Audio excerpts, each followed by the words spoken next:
সূরা শুআরা 19 নম্বর পারার 12 নম্বর পৃষ্ঠার 5 নম্বর লাইনের 151-52 নম্বর আয়াত। একটু মিলান দেখেন, মিলবে। ওয়ালা তুতিউ আমরাল মুসরিফিন আল্লাযীনা ইউফসিদুনা ফিল আরদি ওয়ালা ইউসলিহুন।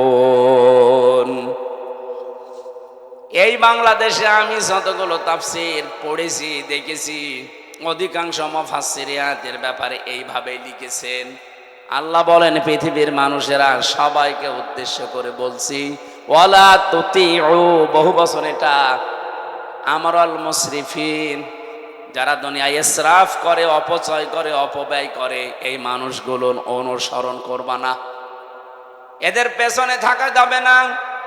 আল্লাহ এতটুকু যদি শেষ করে দিতেন, তাহলে আমি আয়াতটা এ পর্যন্ত বলে ইসরাফের ব্যাখ্যা বিশ্লেষণ করে আমি এখান থেকে চলে যেতাম। পরের শব্দে আল্লাহ পাক ঘোষণা দিচ্ছেন, আল্লাযীনা ইউফসিদুনা ফিল আরদি। এই যে ইসরাফ করে যারা, অপচয় করে যারা, অপব্যয় করে কারা, এদের কিছু ধরন আল্লাহ পরের আয়াতগুলোতে দিয়েছেন। তারা এক নম্বরে দুনিয়ায় যারা ফ্যাসাদ সৃষ্টি করে। কি সৃষ্টি করে বলেন বলেন? ফাসাদ মানে, ফাসাদ মানে জ্ঞানজাম শুধু না, ফাসাদের 9টা অর্থ প্রধান। প্রথম অর্থ, ফাসাদ মানে মানুষের তৈরি করা আইন কানুন। এই দুনিয়ায় যারা মানুষের তৈরি করা আইন আর কানুন প্রতিষ্ঠার জন্য চেষ্টা চালায়, এরা আন্দোলন করে, মিছিল মিটিং করে, কাজ কারবার করে, আল্লাহর ভাষায় তাদের অনুসরণ করা জায়েজ নেই।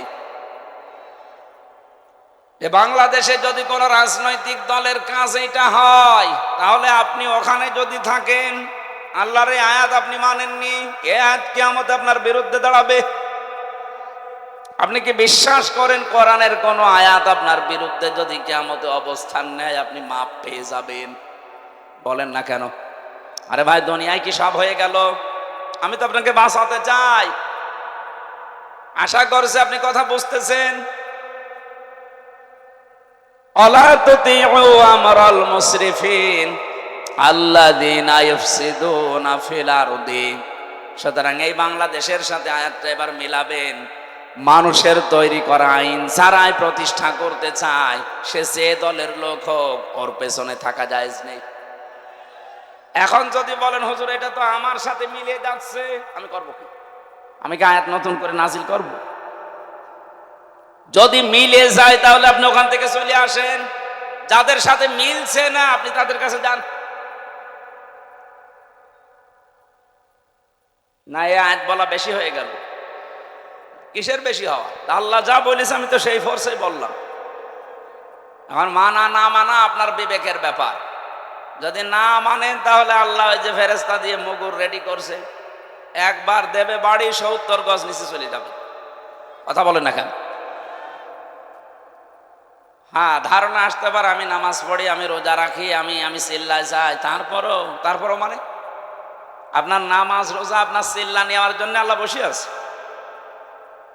এইটাই যদি হতো, তাহলে লূত নবীর স্ত্রী, তাকে আল্লাহ জাহান্নামে দিত না। সে নবীর স্ত্রী, তার নিজের দোষ ছিল না, কিন্তু সে তলে তলে এমন মানুষদেরকে সাপোর্ট করত যারা চরিত্রহীন, যারা আল্লাহর বিধান পাল্টিয়ে পুরুষে পুরুষে বিয়ে করত।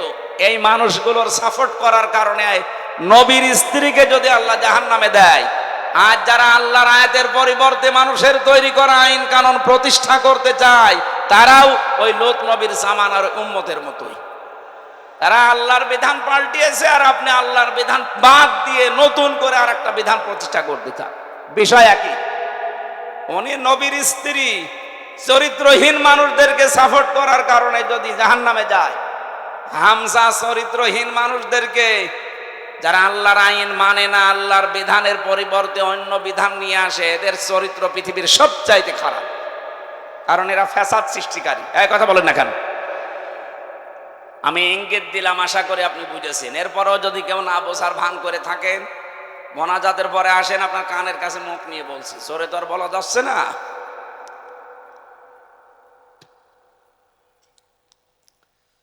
নাটোরবাসী, আমি কথা বলছি খুব অল্প সময়, খেয়াল করে মেলাবেন। আজকে থেকে এই ময়দানে এসেছি শুধু লোক দেখানোর জন্য। মানুষ আমার চেহারা দেখবে, আমি তার চেহারা দেখব না। আমি সিদ্ধান্ত নিয়ে যাব, দুনিয়ায় যারা মানুষের তৈরি করা আইন প্রতিষ্ঠা করে, আন্দোলন করে, আমি আজকে থেকে আর ওই রকম মানুষের পেছনে নেই। আরে এইটা বাংলাদেশের মানুষ মেনে নিলে তো ডক্টর ইউনূস 2 বছর থাকা লাগে না। কথা বলছে না কেন? এইটাই যদি আমরা মেনে নিতে পারতাম, হ্যাঁ ষড়যন্ত্র আছে, হচ্ছে, হবে।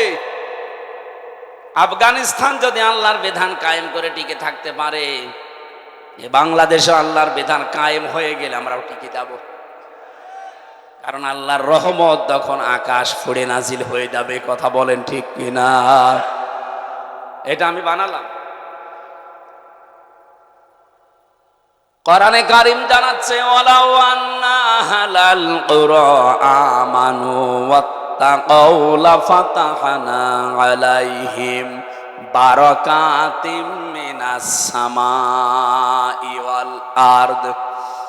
সূরা আরাফের 96 নম্বর আয়াতের প্রথম অংশে আছে, আল্লাহ পাক বলেন, জনপদের লোকেরা যদি আমি আল্লাহর উপরে ঈমান আনে আর ওই দাবি অনুযায়ী যদি ভয় করে চলার নীতি অবলম্বন করে, আকাশ আর জমিনে যত বরকতের দরজা আছে আমি আল্লাহ সব খুলে দেব। লাফাতাহনা, লামে তাকিদ, সুপারলেটিভ ডিগ্রি। এটা আল্লাহ নিজে গ্যারান্টি দিচ্ছেন যে আমি খুলে দেব। 1 বিঘা জমিতে যদি 20 মণ ধান হয়, যে জনপদের লোকেরা আল্লাহর প্রতি সঠিকভাবে ঈমান আনার পরে তাকে মেনে চলার সিদ্ধান্ত নেবে আল্লাহর আইনগুলো, আল্লাহ গ্যারান্টি দিলেন ওই এলাকার জন্য, জনপদের জন্য যত বরকতের দরজা জমিন আর আকাশে আছে সব খুলে দেব। আল্লাহর গ্যারান্টি আমাদের এখনো বিশ্বাস হচ্ছে না। কথা বলেন না কেন? যদি এটা আমরা বিশ্বাস করতাম, এদেশে বহু মানুষ কিন্তু এটা বিশ্বাস করানোর জন্য জান প্রাণ দিয়ে তারা খাটতেছে। আপনি তাদের কষ্টের মূল্য দিতে চান না। ও ভাই, আমি নাম ধরেই বলছি, আমিরে জামাত ডাক্তার শফিকুর রহমান, উনি সেই পর্যায়ে আছে। ওনার যা টাকা পয়সার মালিক আল্লাহ ওনারে বানিয়েছে, ওনার যে ব্যবসা প্রতিষ্ঠান আছে, উনি এই মানবতার জন্য যদি কাজ না করে, চিন্তা ভাবনা না করে, শুধু নিজে খাবো, নিজে পরে যতদিন আছে বেশি আরামে আয়েসে কাটাবো, কোনো ব্যাপার ছিল না। ওই রকম জীবন আর একটা পেলে উনি কাটাতে পারত। এক কথা বলেন কেন? এই ঝানঝাবি ক্ষুব্ধ রাস্তায় ওনার আসার দরকার কি? কেন আজকে সিলেটে, কালকে চট্টগ্রামে, এরপরের দিন নাটোরে, এরপরের দিন খুলনায় এত দৌড়ানো লাগবে? তার কি অভাব আছে আপনার মতো? তার যে বিশাল হাসপাতাল আছে, ওইটা দিয়ে যদি সায়েন্স পন্থায় উনি করে খেতে চায়, মরণ পর্যন্ত হালাল রুজি খেতে পারবে, 1 টাকাও হারাম উপায় করা লাগবে না। কোন কারণে এই মানুষটা এই রাস্তায় আসতেছে? আপনার বিবেকে কি নাড়া দেয় না? উনি বুঝেছেন খায়রুন নাস মাইয়ানফাউন নাস। হাদিস, নবীজি কিন্তু খায়রুন নাস বলার পরে মাইয়ানফাউল মুসলিমুনা বলেননি, যে মানুষের ভেতরে ওইটা উত্তম যে পৃথিবীতে শুধু মুসলমানদের উপকার করছে এবং করবে না। এনফাউ যেটা মজারে, বর্তমান, ভবিষ্যৎ, প্রেজেন্ট, ফিউচার, এরপরে আল্লাহর নবী মুসলিমুনা দেয়নি, দিয়েছে খায়রুন নাস মাইয়ানফাউন নাস। পৃথিবীতে শ্রেষ্ঠ মানুষ আল্লাহর দরবারে ওইটা যে বেশি বেশি নামাজ পড়ে না, যে বেশি বেশি রোজা রাখে না, যে বেশি জিকির করে। কখনো নবী যে কথা বলেননি, বিশ্ব নবী জানিয়েছেন ওই লোকটাই আল্লাহর কাছে সবচাইতে দামি, যার দ্বারা মানুষের উপকার হয়, কল্যাণ হয়। আর পৃথিবীতে মানুষের কল্যাণের জন্য সব চাইতে বড় মাধ্যম আল্লাহর বিধান। এটা যতদিন পর্যন্ত না আসবে ততদিন মানুষের আসল যে কল্যাণ এটা সাধন করা সম্ভব না। আজ আংশিক আমাদের কাছে আছে, এই জন্য আমরা আংশিক কল্যাণ পাই।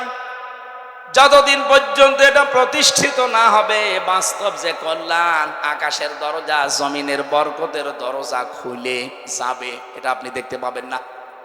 সুতরাং এইটা প্রতিষ্ঠার মাধ্যমে আল্লাহর এই দরজাগুলো আমরা খুলতে চাই। কথা বলেন ঠিক কিনা?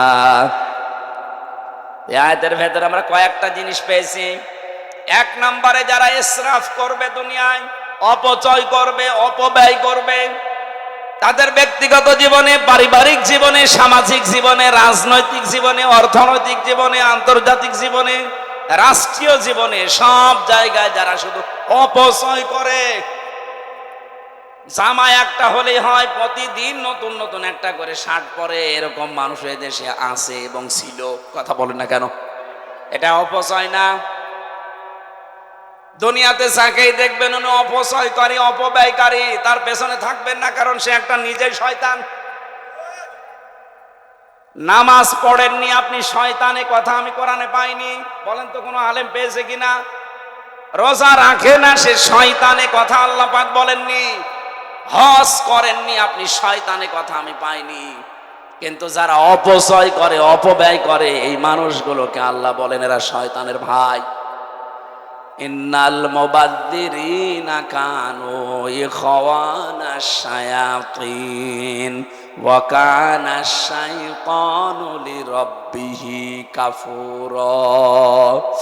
সূরা বানী ইসরাইলের ভেতরে আছে, যারা অপচয় করে, অপব্যয় করে, এই মানুষগুলো শয়তানের ভাই। আমি এরকম কড়া কথা কোরআনে কোনো জায়গায় পাইনি।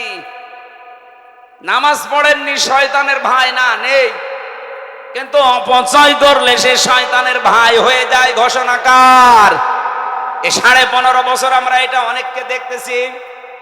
এই 15.5 বছরের ভেতরে যত অপচয় হয়েছে, অপব্যয় হয়েছে, এগুলো যদি অপচয়, অপব্যয় না করে শুধুমাত্র জনগণের জন্য, রাষ্ট্রের কাজের জন্য ব্যবহার করতেন, আল্লাহর কসমে এই দেশটা কিন্তু দাঁড়িয়ে যেত।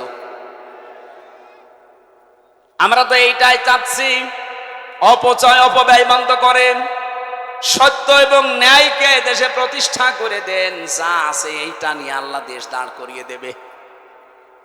নবীজিকে আল্লাহ বলেছিলেন, হে নবী, আপনি এখান থেকে চলে যাচ্ছেন, কিন্তু এই দোয়াটা করেন আমার কাছে, আকুর রব্বি আদখিলনি মাদখালা সিদকি ওয়া আখরিজনি মুখরাজা সিদকি ওয়া জাআলনি মিন লাদুনকা সুলতানান নাসীরা। এই শেষের যে কথাটা, আল্লাহ তুমি আমাকে এমন একটা রাষ্ট্র ক্ষমতা দান করো যেখানে তোমার সাহায্য থাকে।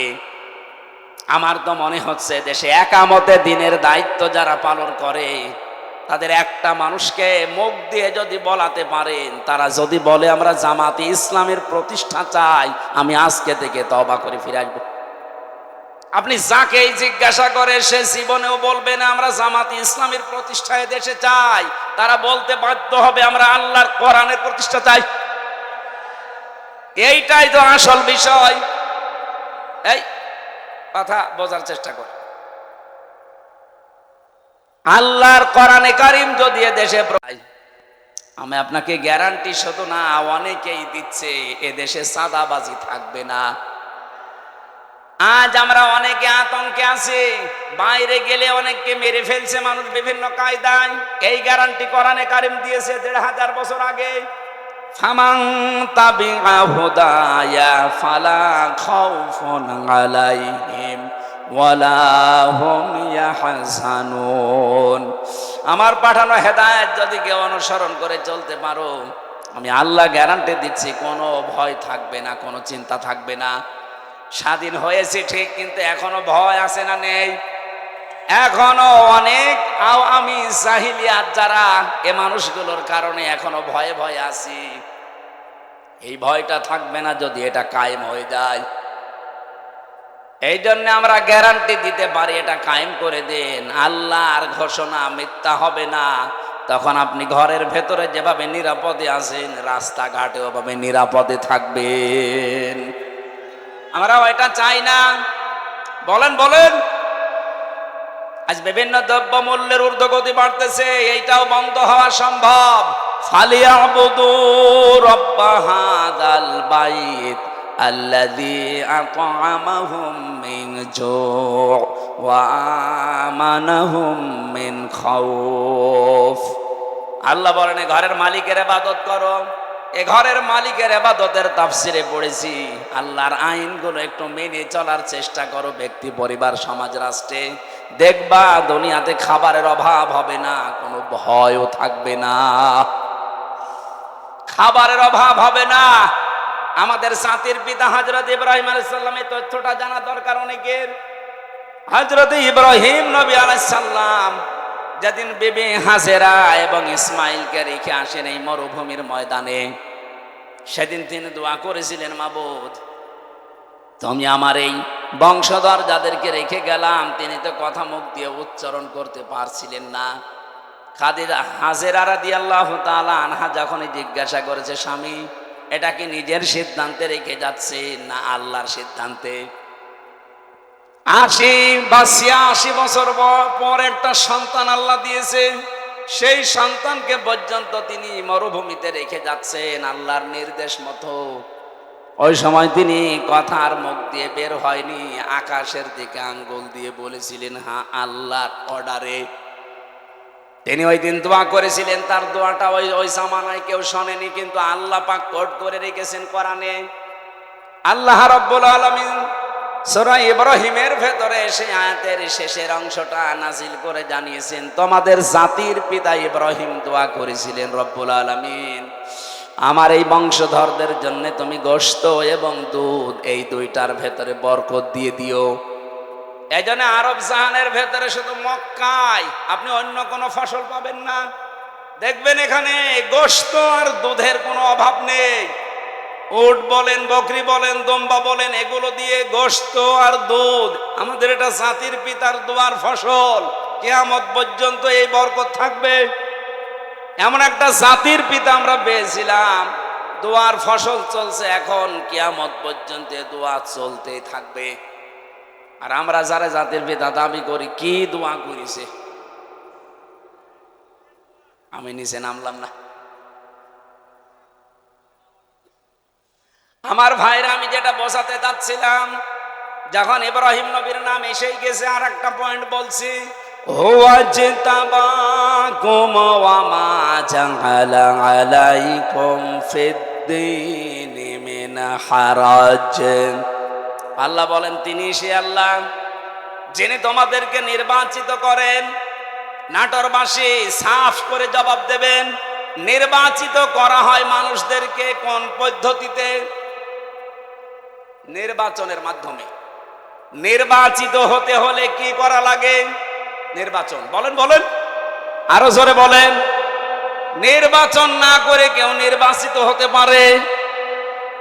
অথচ আমাদের কপাল খারাপ, এই 15.5 বছরে নির্বাচন পদ্ধতি ধ্বংস করে দিয়েছে। আমরা নির্বাচিত হব কি করে? এজন্য এতদিন যারা 15.5 বছরে ছিল, একটাও নির্বাচিত না।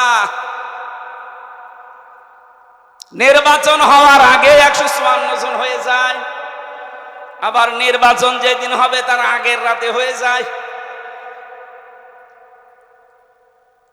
আপনি কি রাগ করলেন?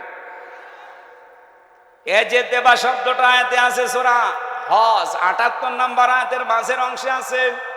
আল্লাহ বলেন, আমি নির্বাচনের মাধ্যমে তোদেরকে নির্বাচিত করেছি, আমি করেছি।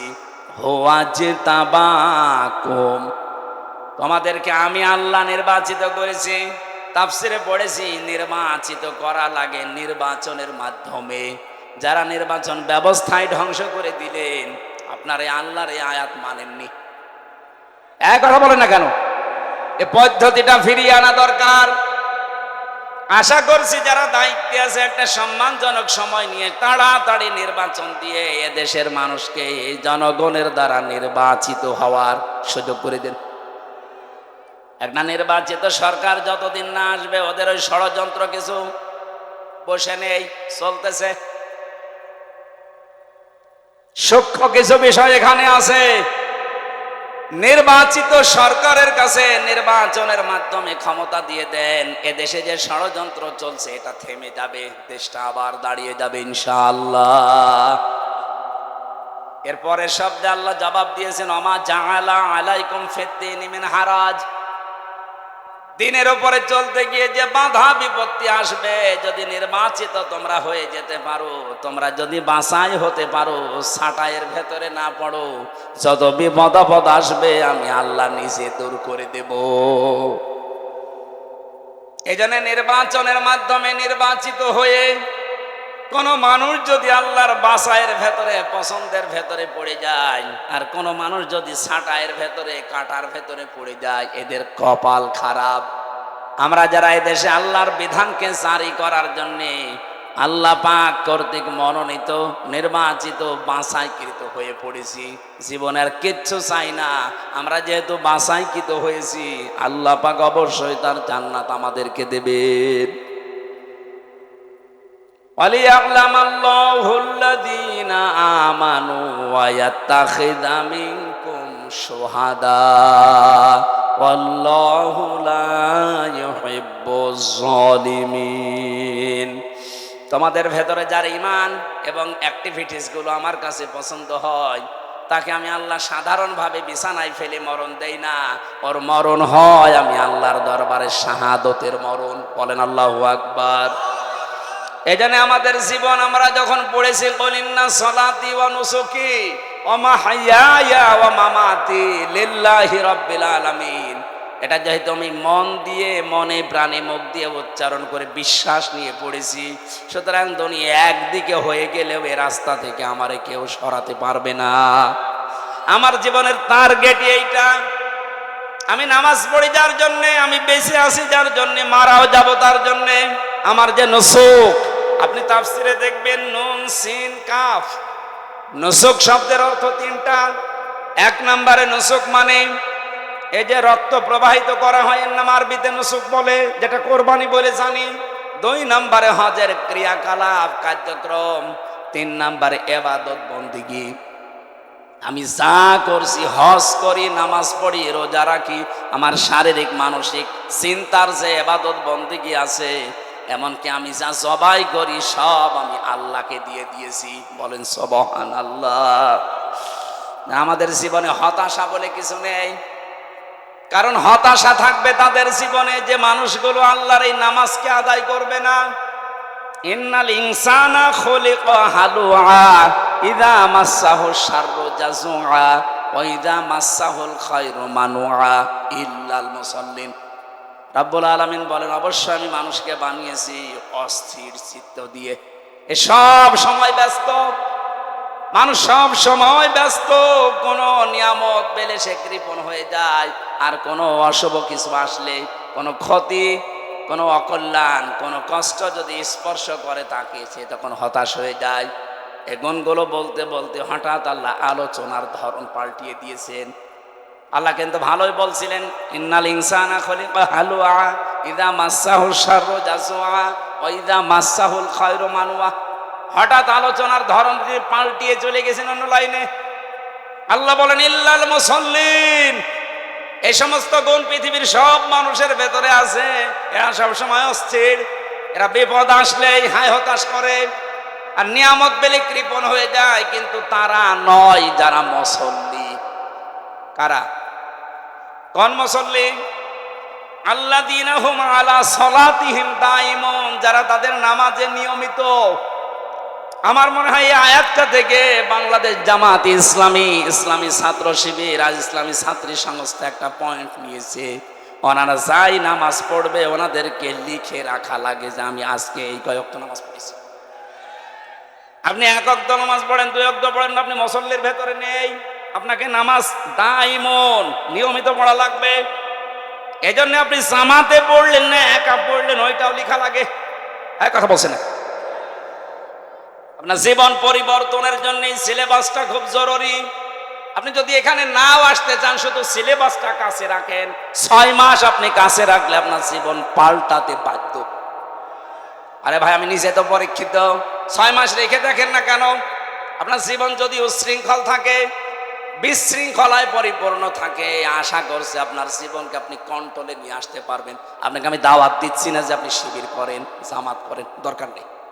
আপনার জীবনকে যদি সুগঠিত, সুশৃঙ্খল, সংগঠিত করতে চান, একেবারে লাইন মতো তুলতে চান, আল্লাহর এই আয়াতগুলোর পরে যে ইল্লাল মুসাল্লিন আল্লাহ দিয়েছেন, এটা যদি বাস্তবে দেখাতে চান এই ফর্মটা একটু দোকান থেকে কিনে নিয়ে হলেও পূরণ করেন, দেখবেন আমি কসম দিয়ে বলছি আপনি পাল্টিয়ে যাবেন।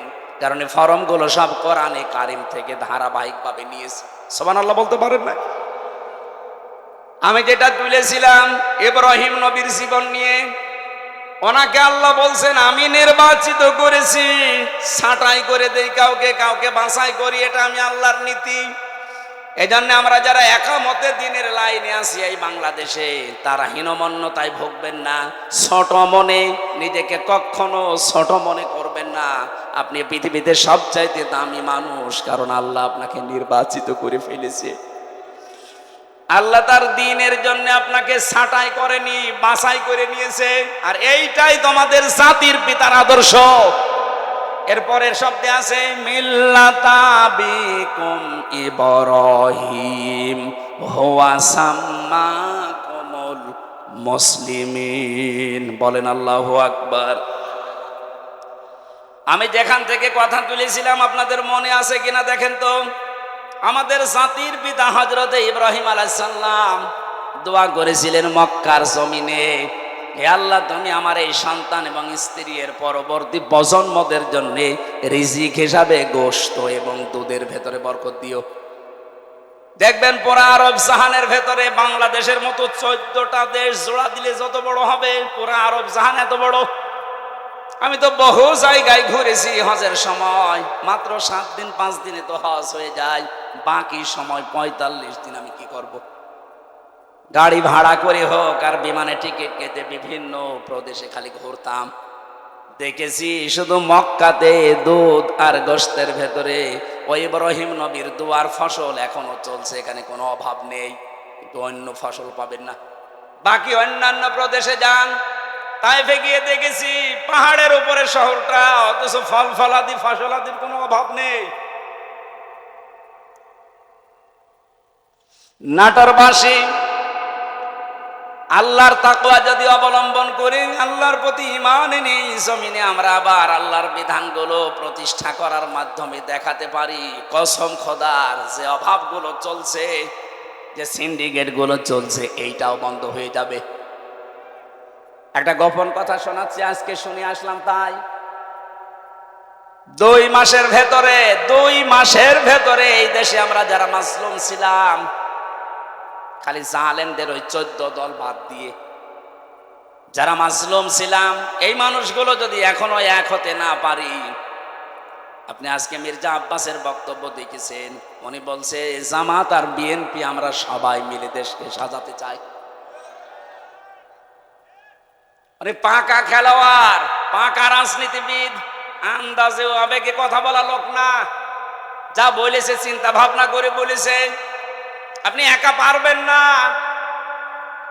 আরে ভাই আপনিও মুসলিম, আমিও মুসলিম, জালেমরা সব আমাদের এক জায়গায় রেখেছিল।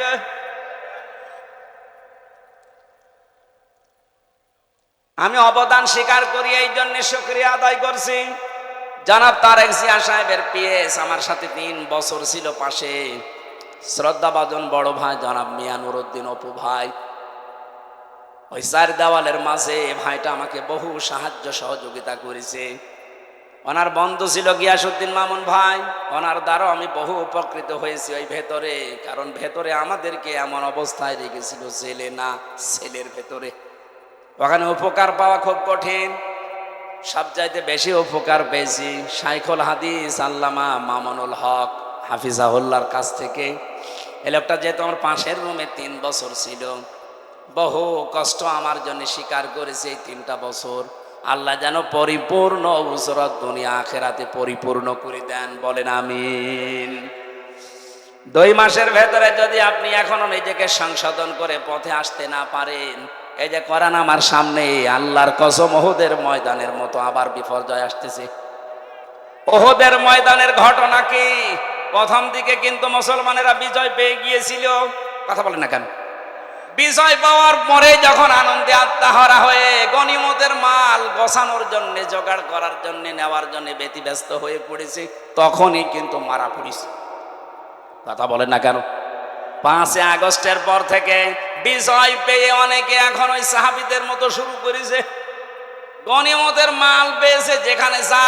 আর এই সুযোগে খালিদ বিন ওয়ালিদের মতো অনেকেই কিন্তু ঘুরে বেড়াচ্ছে।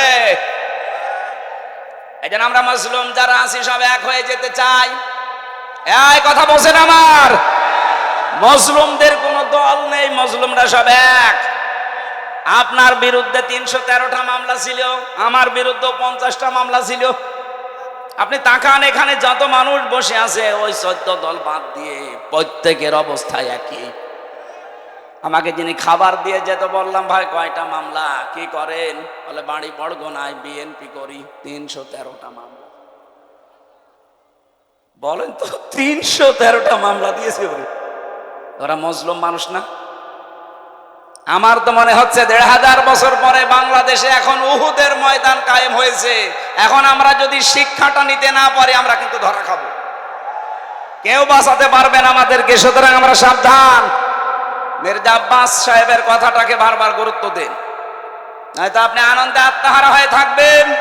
খালিদ বিন ওয়ালিদের মতো মানুষ পাহাড়ের পাদদেশ থেকে চুরি করে এসে একেবারে কচু কাটা করে শেষ পর্যন্ত বিজয় ছিনিয়ে নেবে। আমরা অন্তত এইটা সামনে হতে দিতে চাই না। এই কথা বলেন না কেন? জালেম যারা ছিল আর ওদের দোসর, ওদের কথা বাদ দিলাম, বাকি আমরা যারা মজলুম, সে যে দলের লোক হন, মাজলুমদের কোনো দল এখন আর নেই। মাজলুমদের একটাই দল, যেহেতু এখন স্বৈরাচার নেই, আমরা সব মাজলুম আমরা দেশকে সাজাতে চাই।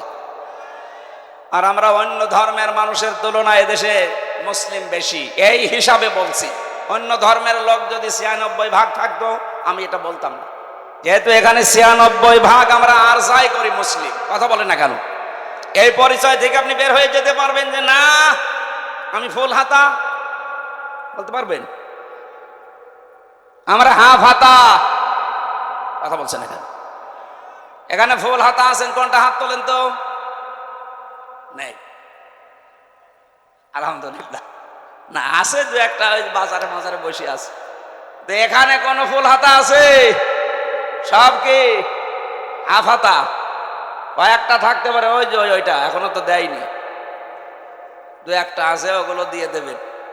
কিন্তু আমরা যারা হাফ হাতায় আছি, সত্যি কথা বলছি, আমাদের এই পরিচয় দেওয়াই লাগবে আমি মুসলিম। নামাজ রোজা হজ যাকাত হয়তো কম বেশি হয়ে যায় আমাদের, কিন্তু এই পরিচয় দেওয়া লাগবে না যে আমার নামের আগে মোহাম্মদ আছে, আমার নামের আগে সিরি আছে। কথা আমি লিখতে পারবো? কথা বলেন না কেন? সুতরাং যারা মুসলিম এই শব্দটা লেখেন যে মোহাম্মদ, আমির, হামজা, তাদের এখন সব এক হওয়া লাগবে, সব একদিকে চলে যাক। এই 15.5 বছরের স্লোগান ছিল যে আমরা স্বৈরাচার বাদ দিয়ে সব এক, সেই সুযোগ আল্লাহ তৈরি করে দিয়েছে। সুতরাং আমরা সব এখন কি এক? বলেন বলুন। এক হওয়ার জন্য যেই সামনে যে বিষয়গুলো রাখা লাগে তার ভেতর অন্যতম কোরআনে কারীম। আর কোরআন বলছে দুনিয়ায় যারা ইসরাফ করবে, অপচয় করবে, অপব্যয় করবে, আপনারা তাদের সাথে থাকবেন না। এখন আপনি ভাগ করে নিন। এখন হওয়ার পরে এখন দেখবেন যে আপনি চূড়ান্ত ভাবে থাকবেন কাদের সাথে? 2 নম্বরে যারা ফাসাদ সৃষ্টি করে। ফাসাদ মানে কি বললাম? ফাসাদের 9টা অর্থের প্রথম অর্থ এটা, যারা মানুষের তৈরি করা আইন কানুন প্রতিষ্ঠা করতে চায়, আপনি আর সামনে তাদের সাথে থাকতে পারবেন না। দেখবেন আস্তে আস্তে সব মুসলিম এক হয়ে গেছে। আল্লাহ আমাদেরকে আয়াতটা মেনেছে। আমি আয়াতটা কি বানালাম? বলেন বলেন। এটা আছে সূরা শুআরার 151 152 নম্বর আয়াত। এই জন্য নেতৃত্ব এটা কিন্তু শুধু দুনিয়ার বিষয় হলে আমি কোনো অনুষ্ঠানে বলতাম না। কিছু মানুষ গীবত করে বাইরে বসে বসে, হুজুর শুধু নেতৃত্বের কথা বলে। আরে ভাই, এটা তো আমার জীবনের সাথে আখিরাতের সাথে সম্পর্কিত। 2 নাম্বারটা বলছি, 27টা পেয়েছি আমি, সব বাদ দিলাম, এইটা শেষ করে আমি তাফসিরে যাব। আপনারা আছেন তো? আছেন? আপনারা আছেন? 2 নম্বর হচ্ছে, আমি আয়াতটা আগে দলিল বলি, এরপরে আপনি দেখবেন সূরা নিসা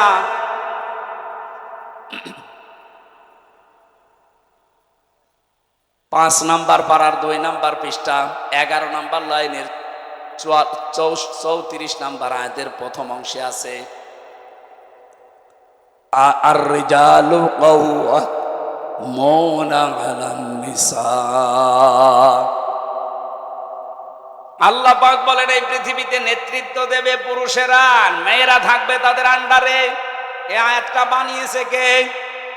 না আমি এখন বানালাম? কথা বলেন কে? এই আয়াত দ্বারা প্রমাণিত নেতৃত্বের ভার পড়বে পুরুষের উপরে, আর মেয়েরা থাকবে তাদের আন্ডারে। এই আয়াত যদি আমরা 100 ভাগ বিশ্বাস করি, এখানে যারা আছেন সারা বাংলাদেশে যেহেতু 96 ভাগ মুসলমান, এই হিসাবে বড় আশা নিয়ে আয়াতটা পড়লাম। আগামী কিয়ামতের আগ পর্যন্ত বাংলার চেয়ারে কোনো মহিলা যেন নেতৃত্বে বসতে না পারে। হ্যাঁ, পুরুষ মানুষ আসুক, কথা বলেন না কেন? যেই মহিলা থাকবে সেখানে আপনি থাকবেন না, এটা মনে হয় রাজনীতি। হ্যাঁ, এটা রাজনীতি।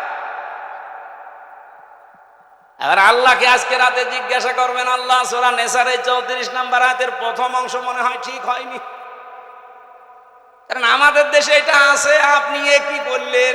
এটা অন্তত তুলে সৌদি আরবে দিয়ে দেন, হবে? আয়াতের ব্যাখ্যা একটা হাদিস পড়েছি, এই যে আমরা সফল হতে পারি না কেন, নবীজি বলেন ক্বালান নবী সাল্লাল্লাহু আলাইহি ওয়াসাল্লাম লা ইউফলিহা কওমুন, ওই জাতি কখনো সফল হচ্ছে না, হবে না, যে জাতির নেতৃত্বে আছে, নেতা হয়ে আছে কোন মহিলা। এবার আপনার বিবেকে যা বলে আপনি তাই করেন। আজকের তেলাওয়াত কিন্তু আয়াতের সাবজেক্ট আকারে কথা বলার জন্য আমার আলোচনার বিষয় হচ্ছে দোষারোপ। কি বললাম? শব্দটা শুনতে যত ছোট মনে হচ্ছে, বিষয়টা অনেক বড়। এই যে দোষারোপ, দোষারোপ করেন আন্দাজে যারে তারে, এই বিষয়টা যে কত সেনসিটিভ বিষয়, মানুষের অন্তর পর্যন্ত মরে যায় এই দোষারোপ করার এই গুনাহ যদি আপনি করেন। আমি একটা বই পড়েছি, 16টা রোগের কারণে মানুষের অন্তর মরিয়ে শেষ হয়ে যায়, তার ভেতরে প্রথম হচ্ছে যারা দোষারোপ করে। সূরা নেসার 112 নম্বর আয়াত প্রমাণ দিচ্ছেন আল্লাহ, ওমাই ইয়াকসিব খাতিয়াতান আও ইসমান সুম্মা ইয়ারমি বিহি বারিআন ফাকাদ হিতামালা বুহতানা ওয়া ইসমান মুবিনা।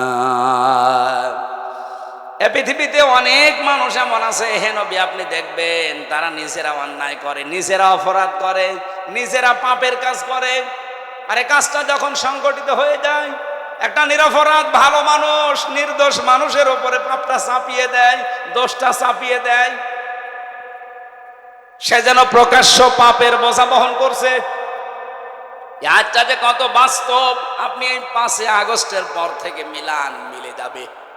এই 15.5 বছর যারা আন্দাজে মানুষের উপরে নিজেরাও অন্যায় করে দোষ চাপিয়ে দিত, সেই দোষ এখন আল্লাহ তাদের ঘাড়ে চাপিয়ে অলরেডি মানুষকে দেখাচ্ছে। এদেশের যত অপকর্মের মূল হোতা, আমি কোরআন সামনে নিয়ে মিথ্যা কথা বলছি না, সত্য কথা বলছি, ছাত্রলীগ। কারণ আমি জেলে দেখেছি বিশ্বজিৎকে হত্যা করেছে যারা, আবরার ফাহাদকে যারা হত্যা করেছে সব আমার সাথে ছিল। আমি জিজ্ঞাসা করেছিলাম ওই শাওনকে, ও ফাঁসির আসামি ছিল, এখন যাবজ্জীবন 30 বছর ওর জেল। মাঝে মাঝে খাবার দিতে আসতো, উনি রাইটার ছিল, লিখতে আসতো নাম। বললাম আপনি এই কাজ করলেন কেন, এখন কেমন লাগে? জীবনের সবচাইতে বড় মারাত্মক ভুল আমার এইটা। ওই সময় কেন ওদের আদর্শে অনুপ্রাণিত হয়ে বিশ্বজিৎ কিন্তু বারবার বলেছিল, ভাই আমি আপনার ধর্মের লোক না, আমি হিন্দু মানুষ। যদি আপনার বিশ্বাস না হয় আপনি আমার লুঙ্গি খুলে প্যান্ট খুলে দেখেন যে আমার ফুল হাতা। কথা বলছে না কেন? ও কিন্তু বলেছিল যে আমি হাফ হাতা না, এরপরও ওকে আমরা ছাড়ি নাই, জায়গায় শেষ করে দিয়েছি। এই অন্যায়টা করার পরে চাপিয়ে দিতে চেয়েছিল ইসলামপন্থীদের মাথার উপরে, আল্লাহ তাদের মাথার উপরে দোষটা চাপিয়ে দুনিয়ার মানুষকে দেখিয়ে দিয়েছে। ক্ষমতার কারণে, প্রভাব প্রতিপত্তির কারণে, টাকা পয়সার কারণে অনেক দোষ তাদের ঢাকা ছিল। আল্লাহ 5 তারিখের পর থেকে সব এখন এই যে আয়াতের শেষের শব্দ ফাকাদ হিতামালা বুহতানা ওয়া ইসমাম মুবিনা, ও যেন প্রকাশ্য পাপের বোঝা বহন করে বেড়াচ্ছে। ঠিক তাই, এমন বোঝা, এমন বোঝা। আইজিপি গতকালকে সংবাদ সম্মেলন করে জানিয়েছে পরশুদিন, যদি এই দেশে এই নিষিদ্ধ সংগঠনের কেউ পরিচয় দেয় তার 6 মাস জেল। প্রতিদিন এখন দেখতে পাচ্ছেন নিষিদ্ধ সংগঠনের গোপন বৈঠক থেকে 21 নাটক। আপনি এটা এতদিন চালিয়েছিলেন ইসলামপন্থী মানুষদের উপরে, আল্লাহ পুরা উল্টিয়ে দিয়েছে। এই কথা বলেন না কেন? এই জন্য নিজে অন্যায় করার পরে যদি কোনো নিরপরাধ মানুষের উপরে চাপিয়ে দেন, ওই দোষটা দুনিয়াতে আল্লাহ আপনাকে দিয়ে করাবে, এরপরে আপনার মরণ হবে। এবার আসেন তো আয়াতের ব্যাখ্যায় একটা ঘটনা পেয়েছি আবেগমূলক, আপনারা থাকবেন না? ইমাম মালিক রহমতুল্লাহ আলাইহির জামানায় এক মেয়ে লোক মারা যাবার পর সেখানে আর এক মেয়ে লোক লাশ ধোয়াচ্ছে। হঠাৎ করে ময়লা পরিষ্কার করে যখন রানের উপরে হাত দিয়েছে, মেয়েটার হাত গেছে আটকিয়ে। এত চেষ্টা করে হাত খুলতে, এলাকার ইমামকে জিজ্ঞাসা করা হলে কি করা যায়, উনি ফতোয়া দিলেন এক কাজ করেন, এই মেয়েটার যে মরা মেয়ে মৃত মহিলার এই জায়গা থেকে এর রান কেটে বাদ দিয়ে দেন, চামড়া কেটে তুলে ফেলেন। কিন্তু এই মেয়েটার স্বামী রাজি না, বলে আমার বউ মারা গেছে, আমার বউ নেককার মহিলা, তার এখন মারা যাওয়ার পরে তার গোশত কেটে বাদ দেবেন, আমি মানি না। আপনার দরকার হয় যে মহিলার হাত আটকিয়েছে ওর হাত কেটে বাদ দেন। এখন ওর স্বামী আর সন্তান এসে বলছে কি, আমরা আসলাম বিপদ থেকে বাঁচাতে, আর এখন আমাদেরই বিপদে ফেলবেন না, আমরা মানি না। আরেকজন বড় যিনি আছেন মসজিদের, তাকে নিয়ে আসেন, তিনি বলছেন এক কাজ করেন, জীবিত মহিলার তো হাত দরকার, এই মহিলার কেটে ফেলেন, কিন্তু ওর পরিবার রাজি না। শেষ পর্যন্ত কি করা যায়, এখান থেকে একটা মাসলা আমি পেয়েছি। দুইজনের স্বামী কিন্তু ফতোয়া দিচ্ছে দুইজনের ব্যাপারে যে আমার স্ত্রী আল্লাহওয়ালা, আমরা আমার জীবিত স্ত্রীর হাত কাটতে দেব না। ওই যে মারা গেছে ওই মহিলা বলছে আমার স্ত্রীর এই রান কাটতে আমরা দেব না। বড় ঝামেলায় পড়ে গেল ইমাম সাহেব, কি করি এখন? ওই দেশের প্রধান বিচারপতি, যিনি বিশ্বের নাম করা একজন আলেম, ইমাম মালিক রহমতুল্লাহ আলাইহি, মদিনায় তিনি থাকেন। 80 কিলোমিটার দূরে এই ঘটনা। ঘোড়ায় চড়ে তাকে নিয়ে আসা হচ্ছে, আপনি আসেন বিচারটা করেন, নয় তো আমাদের এলাকায় রক্তক্ষয়ী সংঘর্ষ হবে। আর এই মহিলা তো বিপদে আছে, হাত তুলতে পারে না, এত টানাটানি করি আমরা, লাশ উঠে চলে আসে। এখন এই মরা মহিলার সাথে জীবিত মহিলাকেও তো কবর দেওয়া লাগবে।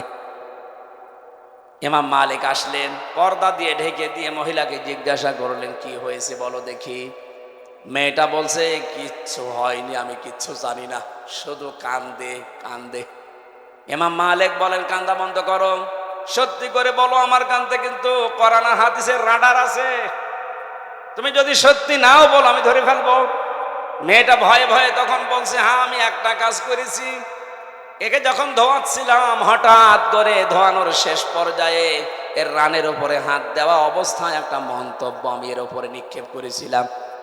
মনে মনে বলেছিলাম যে তোমার চেহারা তো সুন্দরী আছে, কিন্তু তোমার ভেতরের অবস্থা খারাপ, তোমার চরিত্র খুব খারাপ। এই যে দোষটা আমি তার উপরে দিয়েছি, এটা আন্দাজে না, এটা আমি একবার দেখে তারপরে দোষ দিয়েছি। আমি কিছুদিন আগে এই মহিলার জীবিত থাকা অবস্থায় দেখেছি তার সাথে বাড়িতে একটা পুরুষ মানুষ ঢুকছিল। পুরুষ মানুষটা যে কে ওই সময় ওই দিন ওই তারিখের উল্লেখ করে, কিন্তু আমি ওই সময় বুঝি না যে কে, আমি একটা আন্দাজে ধারণা তার উপরে ধারণা নিক্ষেপ করেছি, তোমার চরিত্র ভালো না। এ কথাটা বলার পরে তার স্বামীর পক্ষ থেকে জিজ্ঞাসা করছে, অমক তারিখে অমক দিনে কে কে বাড়িতে এসেছিল। জানা গেল ওই মেয়েটার সাথে ওই তারিখে ওই সময় যেটা এসেছিল ওই মেয়েটার নিজের আপন ভাইয়ের ছেলে। ভাইয়ের ছেলে এই মেয়েটার কি হয়? ফুফু। কি হয় বলেন বলেন? কিচ্ছু লাগবে না, ফুফু হয়। আমরা জানি কোরআন হাদিস পড়ে একজন মহিলার সাথে 14 জন পুরুষ মানুষ দেখা করতে পারে। কয়জন বলেন বলেন? তার ভেতরে আপন ভাইয়ের ছেলে একজন, কারণ এর সাথে এই মহিলার বিয়ে করা। বলেন না কেন? যার সাথে বিয়ে করা হারাম সে তো মাহারাম, তার সাথে ওই মেয়েকে আমি ঢুকতে দেখেছি। আমি তো বুঝি নাই, আমি মনে করছি কোন পুরুষ মানুষ নিয়ে ঢুকতেছে। এই যে একটা নেককার মহিলা সতী সাধবী মেয়ে লোকের উপরে একটা তকমা লাগিয়ে দিলাম, একটা দোষ তার উপরে নিক্ষেপ করলাম। আমার মনে হয় আল্লাহ পাক আমার কারণে এই গুনার শাস্তি আমাকে দুনিয়ায় দেখিয়ে দিয়েছে। কারণ কোন মানুষ যদি কোনো মানুষের উপরে আন্দাজে অপবাদ দেয়, সে যেন নিজেই ওই পাপের বোঝা বহন করে নিয়ে বেড়ায়। এখন পাপের বোঝা কি? এইটাই আমার হাত আটকিয়েছে, আল্লাহ আর খুলতে দেয় না। ইমাম মালিক ডাক দিয়ে বলে, প্রমাণ যেহেতু হয়েছে, তুমি আন্দাজে একটা ধারণা নিক্ষেপ করলে, দোষ চাপিয়ে দিলে নিরপরাধ মানুষের উপরে, এর শাস্তি জানো। মান সালিমাল মুসলিমুনা মিন লিসানিহি ওয়া ইয়াদিহি। খেয়াল করেন, নবীজি বলেন ওইটাই তো আসল মুসলমান, যার হাতের দ্বারা মুখের দ্বারা অন্য মুসলমান শান্তিতে থাকে, নিরাপদে থাকে। তুমি হাত দেওয়ার সঙ্গে সঙ্গে হাত আটকিয়েছে এমনি না, কারণ মুখ দিয়ে এই কথা তুমি নিক্ষেপ করেছো অন্তরের দ্বারা যে মহিলার চরিত্র ভালো না। বিনা কারণে বিনা অপরাধে একটা নিরপরাধ মেয়ে লোকের উপরে এই দোষটা চাপিয়ে দেওয়ার কারণে মহান আল্লাহ তোমাকে আটকিয়ে দিয়েছে। তোমার যেহেতু কোনো সাক্ষী নেই, কোরআনে কারীম জানিয়েছে সতী সাধবী কোনো মানুষের উপরে, মেয়ে লোকের উপরে কেউ যদি জেনার তহমত দেয়, ব্যভিচারের তহমত দেয়, তার চরিত্রের উপরে কলঙ্ক দেয়, কমপক্ষে তার 4 জন পুরুষ মানুষের সাক্ষী হাজির করা লাগবে। কয়জন? আরো জোরে বলেন। সূরা নূরের ভেতরে আছে, আল্লাহ রাব্বুল আলামিন বলেন, ওয়াল্লাযীনা ইয়ারমুনা আযওয়াজাহুম ওয়া লাম ইয়াকুম والذين يرمون المحصنات ثم لم يأتوا بأربعة شهداء فاجلدوهم 80 جلدة ولا تقبلوا لهم شهادة أبدا وأولئك هم الفاسقون। কোন মানুষ যদি এই পৃথিবীতে কোন সতী সাধবী নেককার মহিলার উপরে জেনার তহমত লাগায়, আর যদি 4 জন সাক্ষী হাজির করতেও না পারে, তাহলে তার 2টা শাস্তি। 1 নম্বরে তাকে 80টা বেত মারা লাগবে। 2 নম্বরে জীবনে কোনোদিন তার সাক্ষী আর আদালতে গ্রহণ করা হবে না। আমার তো মনে হচ্ছে আয়াতটা পড়ার পর বাংলাদেশে 53 বছর আগে যদি সংসদে আয়াতটা কার্যকর থাকতো, আল্লাহর কসম এদেশে বিনা কারণে মিথ্যা মামলায় কোনো মানুষ জেলে থাকতো না। আমার মনে হয় যারা এখন দায়িত্বে আছেন, সামনে শুনলাম সংবিধান সংশোধন হবে, এখানে যেন এই পয়েন্টটা যোগ করা হয়, যারা মিথ্যা মামলা দেবে, মিথ্যা সাক্ষী দেবে, এটা যদি আদালত কর্তৃক প্রমাণ করতে না পারে, 2 বছর 5 বছর 10 বছর জেল হয়েও যদি বেকসুর খালাস পেয়ে যায়, আমার তো কোনো দোষ পাইনি, আমি নির্দোষ, আদালত কর্তৃক প্রমাণিত। সুতরাং এই বিনা দোষে বিনা কারণে নির্দোষ মানুষটাকে যারা 3 বছর জেলে রেখেছে, প্রমাণ তো করতে পারলেন না। আমার মামলার আয়ুর সাথে থেকে শুরু করে একেবারে টপ টু বটম যারা জড়িত, তাদেরও সামনে যেন এই আইনটা সংসদে পাশ হয়। যারা প্রমাণ করতে পারবে না, যারাই জড়িত, তাদেরকেও অতদিন জেল খাটানো লাগবে। তাহলে দেখেন মিথ্যা মামলা এমনি বন্ধ হয়ে যাবে। আর 2 নম্বরের বড় গুরুত্বপূর্ণ বিষয়, যারা বিনা কারণে নির্দোষ মানুষের উপরে আন্দাজে দোষ চাপিয়ে দেয়, তাদের প্রথম শাস্তি 80টা বেত। 2 নম্বরে কোনোদিন তাদের সাক্ষী আর এই দেশে গ্রহণ করা হবে না। কত বড় শাস্তি আপনি লক্ষ্য করেছেন? 1,10,000-এর মতো মানুষ এই দেশে এখনো জেলে আছে। আমার মনে হয় 70,000 মানুষ কালকেই বের হয়ে যাবে যদি এই আজটা সংসদে কায়েম হয়। বহু নির্দোষ মানুষ জেল খাটতেছে, এমনি কিচ্ছু জানে না, মিথ্যা সাক্ষী দিয়ে তারা জেলখানায় রেখেছে। এই মামলার আয়ু থেকে শুরু করে যারা এর সাথে জড়িত, যারা পুরাপুরি কমপ্লিট করতে পারবে না, তাদেরও ওই শাস্তির আওতায় আনা লাগবে। তখন এই ছোটখাটো রাগারাগি হলেও আর পুলিশ দিয়ে ধরাবে না। না, যদি প্রমাণ করতে না পারি, ও ছাতা আমার কপালেও আছে। ইমাম মালিক বললেন প্রথম শাস্তি হবে তোমার 80টা বেত, আর জীবনেও তোমার সাক্ষী আর কোনোদিন মরণের আগে এই আদালতে গ্রহণ করা হবে না।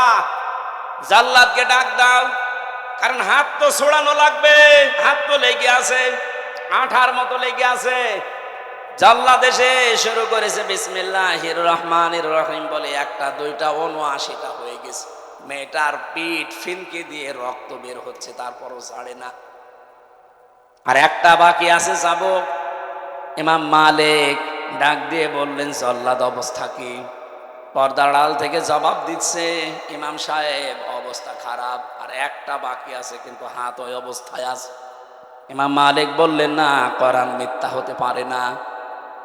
কোন দিন কোরআনে কারিমে কোনো মিথ্যা কথা আল্লাহ দিতে পারেন না। ওয়া তাম্মাত কালিমাতু রাব্বিকা সিদকাও ওয়া আদলা লা মুবাদদিলা লিকালিমাতিহি ওয়া হুয়াস সামিউল আলিম। আল্লাহ পাক বলেন, আমার এই কোরআন পরিপূর্ণ করার সত্য দিয়ে কিয়ামত পর্যন্ত কোনো মিথ্যা এর ভেতরে প্রবেশ করতে পারবে না। লা ইয়াতিহিল বাতিলু মিন বাইনি ইয়াদাইহি ওয়ালা মিন খালফি তানজিলুম মিন হাকিমিন হামিদ। এর ভেতর থেকে, উপর থেকে, নিচ থেকে, ডান থেকে, বাম থেকে কোনো মিথ্যা যাওয়ার সম্ভাবনা। বলেন ২ নম্বরে, এটা কিয়ামত পর্যন্ত পরিবর্তন হবে না, যা দিয়েছি ওইটাই। দুনিয়া পাল্টাবে কিন্তু কোরআনে কারিমের কোনো বিধান পাল্টানো সম্ভব। ৩ নম্বর, এটা ইনসাফ দিয়ে পরিপূর্ণ, কারো অবিচার করে না। আজ বাংলাদেশে ৪৯ বছর, ৫৩ বছর অবিচার চলছে, একটাই কারণ, এইটা প্রতিষ্ঠিত নেই আইন ব্যবস্থায়। এটা যদি বিচারালয়ে, প্রশাসনে, সংসদে সত্যি আমরা নিয়ে যেতে পারি, নবীজির গ্যারান্টি হচ্ছে অমান হাকামা বিহি আদালা, এটা বিচার ব্যবস্থায় নিয়ে যান, ন্যায় বিচার কায়েম করে দেবে। এর উপরে আমাদের বিশ্বাস এখনো পরিপূর্ণ আসে না। এই জন্য একে বাদ দিয়ে আমরা তৈরি করা আইন বিশ্বাস করে ওখানে নিয়ে যাই। মানুষের তৈরি করা আইনগুলো ওখানে যাবার পরে দেখা যায় ন্যায় বিচারের তুলনায় আরো দিন দিন অবিচার বেড়ে যাচ্ছে। আর আমার নাই অন্য কিছু ভাবলাম, আমি সবার কথা বাদ দিলাম, শুধুমাত্র ইসলামী আন্দোলন করার কারণে আমার যতটুকু দেখা চোখে, জামাতের আমির যিনি ডাক্তার শফিকুর রহমান যে বারবার জেলে যাচ্ছে, নিজের ব্যক্তিগত কোনো কারণে না, দোষে না, শুধু ইসলামী আন্দোলন করার কারণে। ন্যায় বিচার থাকলে ওনারে এই বছরের পরে বছর জেল না, ১ সেকেন্ডে ওনারে জেলে রাখার কোনো সম্ভাবনা নেই, কোনো অধিকারও থাকবে না। অনেকেই যারা উল্টা পাল্টা দোষ দেওয়ার মন মানসিকতা করেন, আরে ভাই উনি এসেছে ওইরকম লাইন থেকে, উনি মুক্তিযোদ্ধা পরিবারের সন্তান, উনি বাম রাজনীতি করতে করতে এসেছে, ওনারে যে আপনি উল্টা পাল্টা দোষ লাগিয়ে দেবেন যে আপনি আলবদর আসামস, আপনি রাজাকার, আপনারা নিজেরা তখন ধরা খাবেন, কারণ ছাত্রলীগ থেকে উঠে এসেছে। এখন মাঝে মাঝে সেজদা দিয়ে কাঁদে, রব্বুল আলামিন তুমি দয়া করে আমাকে যে একামতে দিনের খাদেম বানিয়েছো, যদি ওই অবস্থায় আমি থাকতাম আজ আমি জাহান্নামের পথে দৌড়াতাম।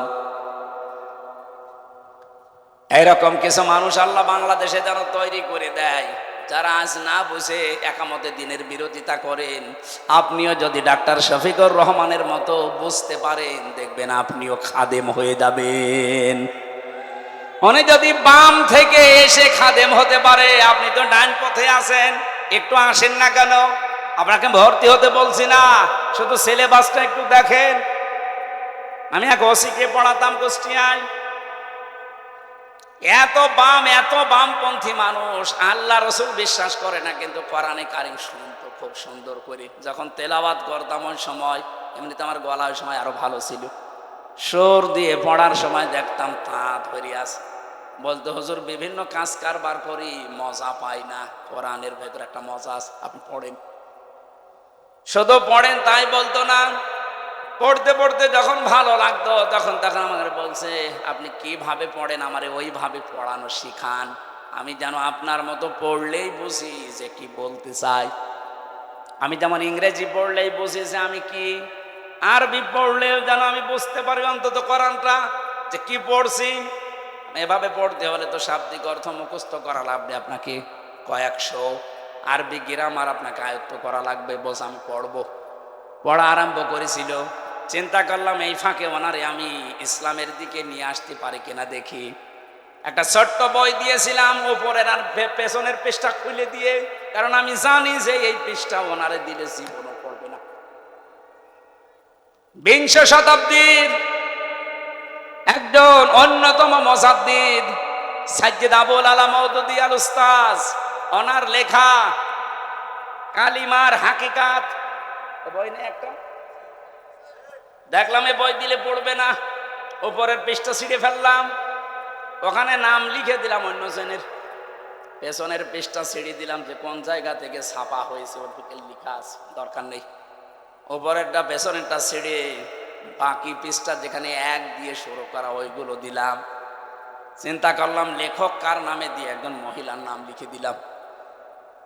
অনেক পড়ার পরে বোঝে নাই, প্রথমে বললাম স্যার কি করেছেন? বলছে পড়েছি, ভালোই তো লাগছে, এই লেখক তো অনেক উচ্চ মানের লেখক। উনি নিজেও শিক্ষিত মানুষ, লন্ডন থেকে পড়াশোনা করা মানুষ। ওই সময় বাংলাদেশে যত ওসি ছিল সব চাইতে বড় শিক্ষিত ওইটা, উনি অ্যাডভোকেট, এদিকে লন্ডন থেকে অনার্স মাস্টার্স করে এসেছে, এইরকম মানুষ। চিন্তা করলাম যে দে, এরকম কয়েকটা দেওয়ার পরে আমার বলছে হুজুরের লেখক শুধু মেয়ে লোকের নাম উপরে কলম দিয়ে লিখা, আসলে আসল পৃষ্ঠা কই? যা আছে কেমন লাগে? ভালোই তো লাগছে। আমি তো বহু বই পড়েছি জীবনে, কিন্তু এর লেখার মান অনেক উপরে, উচ্চাঙ্গের লেখক। এ লেখকের নাম কি? লেখকের নাম বললে আপনি এনার লিখিত বই আরো পড়বেন তো? হ্যাঁ পড়বো। যেই নাম বলেছি সে বই আর দেবেন না, বই দেবেন না মানে ঠিক আছে, আপনাকে ওনার লেখা আর দেব না। আরো লিখিত বই আছে আমার ভার্সিটিতে, আমি এনে দেই, তখন আমি ফার্স্ট ইয়ারে, সে নিয়ে আসে। একামতের দিন এই বইটা আমি নিজে 14 বার পড়েছি। মরহুম অধ্যাপক গোলাম আজমের লেখা, রহমতুল্লাহ আলাইহি। চিন্তা করলাম এটা দিলেও পড়বে না, কারণ এর নামের আগে দেখলেই ছিঁড়ে ফেলে দেবে। প্রথম পৃষ্ঠা, দ্বিতীয় পৃষ্ঠা, তৃতীয় পৃষ্ঠা ছিঁড়ে ফেললাম, ওখানে আমার নাম লিখে দিলাম যে দেখি পড়ে কিনা। আমার তো ওর ওই যোগ্যতা হয়নি, ফার্স্ট ইয়ারে পড়ে ওই বই লেখা কিয়ামতের আগেও সম্ভব না। কি করি, এ তো পড়তে যাবে না। এই দিনের এখানে 19টা অর্থ দেওয়া আছে।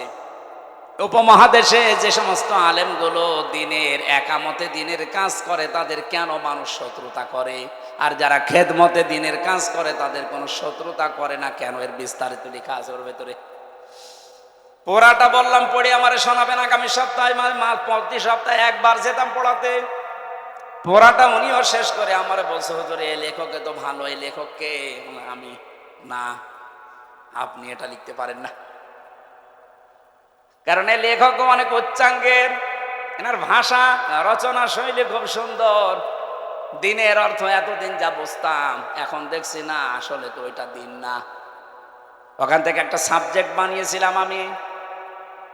এই যে প্রচলিত যে ধারণায় তাওবা, জিকির, এরকম প্রায় 43টা বিষয় নিয়ে ভেজাল আছে আমাদের বাংলাদেশ, ভারত আর পাকিস্তানে। ওই সময় একটা আলোচনা দিয়েছিলাম যে স্যার এই আলোচনাটা আপনি দেখবেন। পড়াটা দেখার পরে আমার বলছে এতদিন আমি কি মনে করতাম আর এখন আমি কি দেখছি। পরবর্তীতে দেখলাম ট্রান্সফার হয়ে গেছে, এখন আর পরিচয় নেই, যোগাযোগও নেই। ওই সময় যা শুরু করেছিলাম আমার তো মনে হচ্ছিল ওরে যদি আমি একটা বছর এভাবে টিপস দিতে পারতাম, আমার আল্লাহ ওকে ডাক্তার শফিকুর রহমানের মতো ঘুরিয়ে দিত। আপনি এই জন্য আসবেন, আপনাকে আমি ভর্তি হতে বলছি না, সিলেবাসের কাছে আসেন, শেষ করে দেব, শেষ করে দেওয়া দরকার না। আর একটা আছে তো আমার তো আমার বেঁচে থাকা লাগবে। এই আয়াত শেষ করতে তো এই যে ফাঁকা দেহাই তামালা বহুতান, এই বহুতানের ভেতরে প্রায় 36টা না 37টা বিষয় লুকিয়ে আছে। আমি এই যে বই নিয়ে এসেছি আজকে, পুরাটা এর ভেতরে ব্যাখ্যা করা আছে। আমার প্রত্যেকটা আলোচনার সাবজেক্ট আকারে আমি তৈরি করি। এখান থেকে আমরা কিছু শিক্ষা আজকে নিয়ে গেলাম, কি বিনা কারণে কারো উপরে কোনো দোষ দেব না, অপবাদ দেব না। আজ এইটা 15.5 বছর বেশি ছিল, এখনো পর্যন্ত অনেকে আন্দাজে দোষ দিয়ে দেয়। এটা মেয়েদের ভেতরে প্রবণতার বেশি, এই কথা বলেন না কেন? এটা যে কত বড় মারাত্মক অপরাধ আপনি টের পাচ্ছেন না। যার ভেতরে যেই দোষ নেই, ওই দোষ যদি কেউ তার উপরে চাপিয়ে তাকে কালার করে, যতদিন আপনি ওই দোষ না করবেন ততদিন আপনার মরণ হবে না। আপনি আলেমদের উপরে জেনার তহমত দিয়েছেন, আপনি আলেমদেরকে উল্টাপাল্টা নাম দিয়েছেন, আপনাকে আল্লাহ ওই রকম উল্টাপাল্টা কাজ করাবে দুনিয়ায়, যদি ওই আলেম ওই কাজ না করে থাকে। আজকে আমার সাথে মাওলানা হাফিজুর রহমান এসেছে, ওনার নামে একজন আমাকে মোবাইল করে উল্টাপাল্টা দোষ দিল যে ওনার চরিত্র এই এই, অথচ অনেক কোরআন মাথায় নিয়ে বলতে পারে যে ওই দোষ ওনার ভেতরে নেই, পোড়াটা কালার করার জন্য ওই দোষ ছাপিয়েছে। সুতরাং যে লোক এই দোষ দিলেন সেহেতু রেকর্ড হচ্ছে, যদি এটা ওনার দাবিতে আপনি মিথ্যাবাদী হয়ে থাকেন, এই যে 2 বারের কথা বলেছে যে চরিত্র খারাপ, এই দোষ আপনাকে দিয়ে আল্লাহ দুনিয়ায় করাবে, তারপরে আপনার মরণ হবে। কারণ ফাকাদ ইহতামালা বুহতানা ওয়া ইসমাম মুবিনা, প্রকাশ্য পাপের বোঝা আপনাকে দিয়ে আল্লাহ বহন করাবে দুনিয়ায়। এজন্য আমরা সাবধান থাকবো, কারো উপরে যেন দোষ চাপিয়ে না দেয়। আপনি দোষ চাপাবেন, আপনাকে আল্লাহ ওই রকম দোষে দোষী বানিয়ে বিদায় করবে। আমাদের এই আয়াত থেকে মূল শিক্ষাগুলো নিয়ে আমরা যেন বাস্তবে আমল করার তৌফিক কামনা করছে। আমার লিখিত বই আপনাদের কাছে আছে, পারিবারিক জীবন নিয়ে লিখিত বই। জেলখানায় বসে এত কষ্ট করে করলাম, আপনারা যদি না নেন আমার তো লেখার স্পিরিট হারিয়ে যাবে। ওই গেটে পাওয়া যাবে, যাওয়ার সময় নিয়ে যাবেন, মেয়েদের জন্য গাড়িতে আছে। আমার রাতে আর একটা অনুষ্ঠান আছে, আসলে এগুলো সব সংগঠনের কারণে জোর করে করা লাগছে, এটা পাবনায় আছে। এখন যে না উঠলে ওরাও বসে আছে, আগামীতে আসলে আরো সময় দেবো ইনশাল্লাহ। আল্লাহুম্মা আমিন। লা ইলাহা ইল্লা আনতা সুবহানাকা ইন্নী কুনতু মিনাজ জালিমিন। রব্বুল আলামিন, কোরআনে কারিমের জন্য তোমার এই বান্দা বান্দিগুলো এত পাগল, এদেরকে তুমি কোরআনের হেদায়েত, জ্বলন্ত হেদায়েত নসিব করে দাও। সওয়াবগুলো তুমি নবীজির রওজায় পৌঁছিয়ে দাও। দুনিয়ার মাটির নিচে যারা ঘুমিয়ে গেল এদেরকে জীবনের মতো মাফ করে দাও। আল্লাহ তাআলা, জালেমদের হাত থেকে মুক্তি যখন দিয়েছো, এদেশে আবার কালেমার পতাকা পথ পথ করে উড়িয়ে দাও। কোরআনের পাখির স্বপ্ন ছিল এই দেশে তোমার কালেমার পতাকা উড়বে, সে দেখে যেতে পারলো না। আল্লাহ, তার বংশধরেরা দুনিয়ায় আছে, তার অনুসারীরা আছে, আমরা দেখতে চাই এ দেশ তোমার কালাম দিয়ে চলছে। এ মাহফিলের আয়োজন করতে গিয়ে তোমার যে যুবক বান্দারা চেষ্টা চালিয়েছে, সবুজ আব্দুল্লাহ হাসান ভাই সহ যত যুবক এই মাহফিলের জন্য শ্রম দিয়েছে, কষ্ট স্বীকার করছে, স্বেচ্ছাসেবকের দায়িত্বে আছে, এদেরকে যে মা পেটে নিয়েছে, মায়ের পেট তুমি ধন্য করে দাও।